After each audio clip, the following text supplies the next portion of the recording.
I nervously adjusted the collar of my jacket as I stepped into the dimly lit alley. The pungent stench of rotting garbage filled the air, making me gag. I scanned the area, my heart pounding in my chest.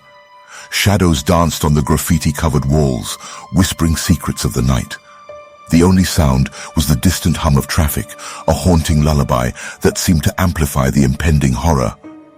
I spotted a figure leaning against the wall, his face concealed by the brim of a hat.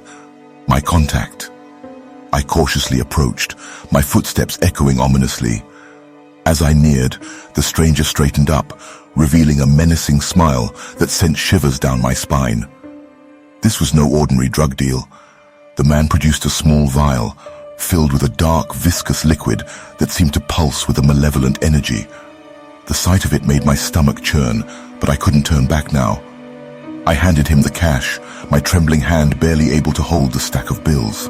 Suddenly, the world shifted. The alley transformed into a nightmarish carnival of gore.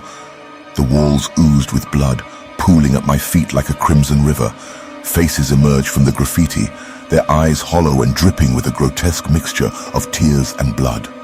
The air grew heavy, suffocating me as tendrils of darkness snaked around my body, constricting like a boa constrictor, squeezing the life out of its prey. I desperately tried to escape, to scream for help, but my voice was trapped in my throat. The stranger's smile widened, revealing rows of needle-like teeth coated in blood.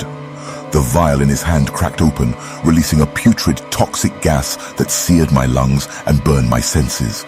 I choked, my vision blurring as the world around me faded to black. When I regained consciousness, I found myself in a dimly lit room, the walls dripping with gore. The stench of death hung heavily in the air. My body was bound to a chair, my wrists and ankles secured with rusty chains that dug deep into my flesh, mixing agony with fear. Footsteps echoed ominously in the distance. The sound grew louder, accompanied by the wailing sirens of approaching police cars.